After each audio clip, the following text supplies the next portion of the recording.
김민재 선수가 세리에A 2경기 만에 데뷔골을 만들어내는데 성공을 했습니다. 경기 막판 코너킥 상황에서 김민재가 헤더로 득점을 만들어내는데 성공을 했는데요. 사실 김민재가 커리어 내내 제공권은 좋지만 득점을 많이 만들어내는 유형의 선수는 아니었거든요. 그래서 기록을 보면 전북 현대에서 뛸 때는 60경기에서 3골을 만들어냈었고, 베이징 거안에서 뛸 때는 59경기에서 득점을 만들어내지 못했었어요. 그리고 페네르바체에서 뛸 때는 40경기에서 1골을 만들어냈습니다. 그런데 나폴리에서는 단 2경기 만에 데뷔골을 기록하는데 성공을 했는데요. 기본적으로 나폴리가 이번 경기에서 코너킥 상황에서 김민재의 제공권을 활용하려는 모습을 보여줬었어요. 그래서 경기 장면을 보면 코너킥 상황마다 나폴리가 김민재가 제공권 싸움을 할 수 있는 상황을 만들어주려고 노력을 했었거든요. 그래서 이 장면을 보면 나폴리의 선수들이 앞쪽으로 뛰어나가면서 몬짜의 수비수들을 앞으로 유인하는 모습을 보여주고 있습니다. 그런데 이때 김민재 한 선수만 뒤로 빠져나오는 모습을 보여주고 있거든요. 그래서 이 다음 장면을 보시면 김민재 선수가 혼자 뒤로 빠져서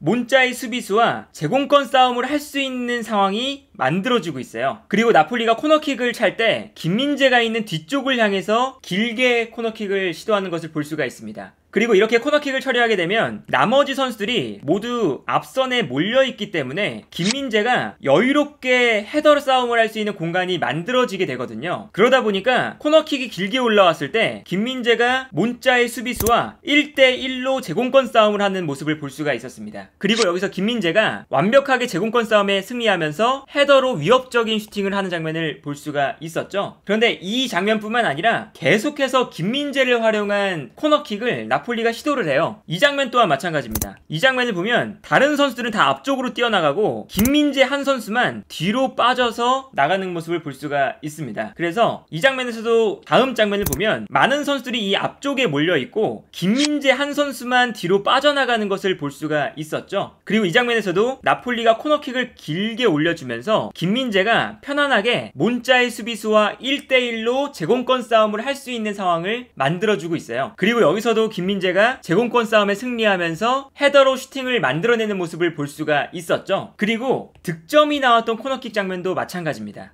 이 코너킥 상황을 보면 앞쪽에 있는 나폴리의 선수들이 앞으로 뛰어나가면서 몬짜의 수비수들을 앞쪽으로 유인하고 있어요. 그러다 보니까 김민재 선수가 뒤에 머무르고 있었는데 이때 다음 장면을 보면 앞쪽에 많은 선수들이 몰려있고 반면에 김민재 선수는 충분히 제공권 싸움을 할 수 있는 공간이 확보되어 있는 것을 볼 수가 있습니다. 그리고 이 코너킥 상황에서도 나폴리의 코너킥은 김민재를 향해서 올라오고 있어요. 그러다 보니까 김민재가 이번에는 뒤로 빠져나가는 것이 아니라 골 에어리어 앞에서 공중볼 싸움을 했는데 이때 이 장면에서도 김민재가 제공권 싸움에 완벽하게 승리하면서 여기서 득점을 만들어내는데 성공을 했습니다. 그러니까 오늘 경기를 보면 코너킥 상황 때마다 김민재 선수의 제공권을 활용하려는 전략을 스팔레티 감독이 들고 나왔었거든요. 그런데 이게 나폴리에게도 굉장히 중요한 부분인데 나폴리 자체가 제공권 싸움에 강점이 있는 선수들이 조금 부족한 팀이에요. 생각을 해보면 최전방의 오시멘 그리고 최후방의 라흐마니를 제외하면 공중볼 싸움에 강점이 있는 선수가 부족하고요. 이제 그러다 보니까 김민재 선수가 나폴리로 이적했을 때 나폴리가 얻을 수 있는 강점은 최전방의 오시멘, 최후방의 라흐마니와 김민재가 제공권 싸움을 해줄 수 있다는 것이거든요. 그러다 보니까 당연히 나폴리의 세트피스 공격 전술에서는 김민재 선수를 활용할 수밖에 없는 장면이 나옵니다. 그런데 이렇게 김민재 선수가 3번의 코너킥 상황에서 모두 제공권 싸움에 승리하면서 슈팅으로 만들어내는 모습을 보여줬고 그리고 여기서 득점까지 나왔기 때문에 스팔레티 감독이 앞으로도 김민재 선수를 활용해서 충분히 세트피스 전략을 짜올 수가 있다는 것을 의미하거든요. 그렇다는 것은 김민재 선수가 공격적인 세트피스 상황에서 충분히 활용받을 가능성이 높아진다는 것을 의미합니다. 그리고 김민재 선수가 정말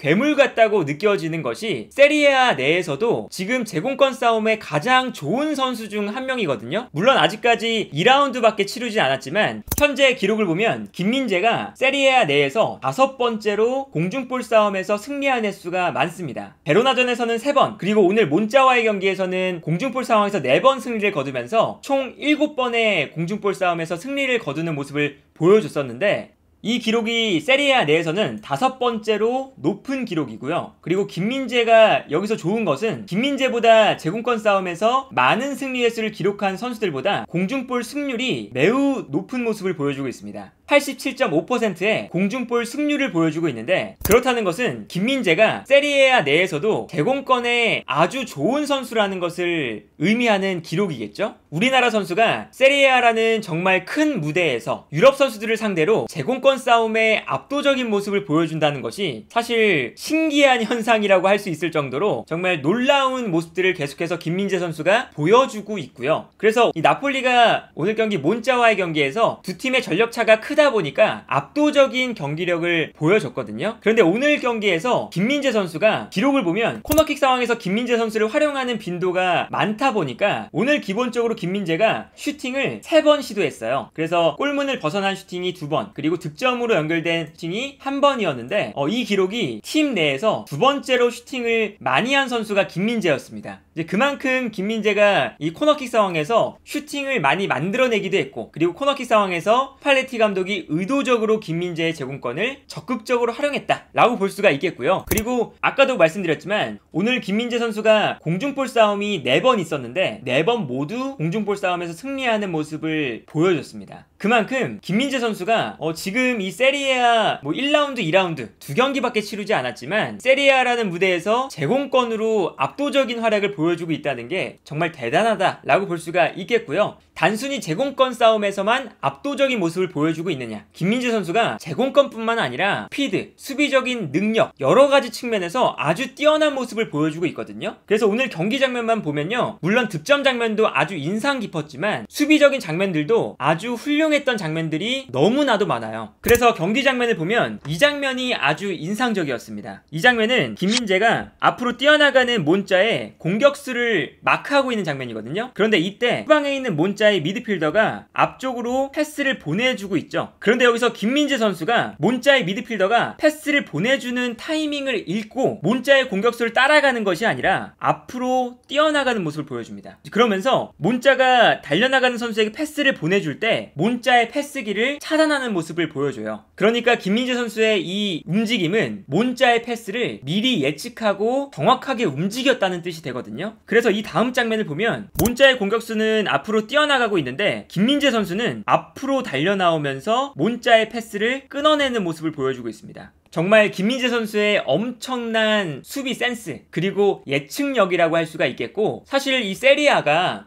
정말 이 수비적인 측면에 있어서 가장 뛰어난 리그이기도 하고요. 그리고 기본적으로 이탈리아 축구가 수비적인 측면을 아주 중요하게 생각하기 때문에 수비수들의 수비적인 능력을 아주 엄격하게 보는 것으로 유명한데, 이렇게 김민재 선수가 수비 상황에서 정말 뛰어난 수비 센스를 보여준다는 것은 지금 이탈리아 현지 팬들도 정말 이 장면을 보면서 놀랄만한 장면이 아닐까 싶고요. 그리고 이 장면뿐만 아니라 김민재 선수가 빠른 스피드를 활용해서 상대 공격수를 압도적으로 스피드로 제압하는 그런 장면도 한 차례 나왔었거든요. 그래서 경기 장면을 보면 이 장면에서 몬자가 수비 뒷공간으로 침투해 들어가는 선수를 향해서 아주 좋은 패스를 보내주는 상황이었어요. 그런데 김민재가 몬자의 공격수와의 스피드 경쟁에서 완벽하게 승리하는 것을 볼 수가 있습니다. 그래서 이 다음 장면을 보면 김민재가 이미 몬자의 공격수가 달려나가기도 전에 몬자의 공격수를 앞질러서 볼을 차단하는 모습을 볼 수가 있었죠. 그러니까 김민재 선수가 오늘 득점도 기록하긴 했지만 오늘 경기에서 물론 이제 몬자가 아주 이 세리에A 내에서도 약팀이기 때문에 김민재 선수가 수비하는 상황이 그렇게 많이 나오지는 않았지만 몇 차례 안 되는 수비 상황에서도 김민재 선수가 아주 뛰어나고 그리고 정말 엄청난 수비 센스들을 보여줬던 경기였다 라고 볼 수가 있겠고요. 그리고 앞으로도 이 김민재 선수가 만나야 되는 팀들이 또 강팀들이 많이 남아있거든요. 물론 두 경기밖에 치르지 않았지만 김민재라는 선수가 세리에A 내에서도 아주 뛰어난 수비수가 될 수 있다는 가능성을 보여주고 있지 않나 합니다. 그렇기 때문에 당연히 나폴리가 영입을 한 것이고요. 그렇기 때문에 김민재 선수가 아주 훌륭하게 세리에A 무대에 적응을 해 나가고 있다, 이렇게 오늘 경기를 정리해 볼 수 있지 않을까 합니다.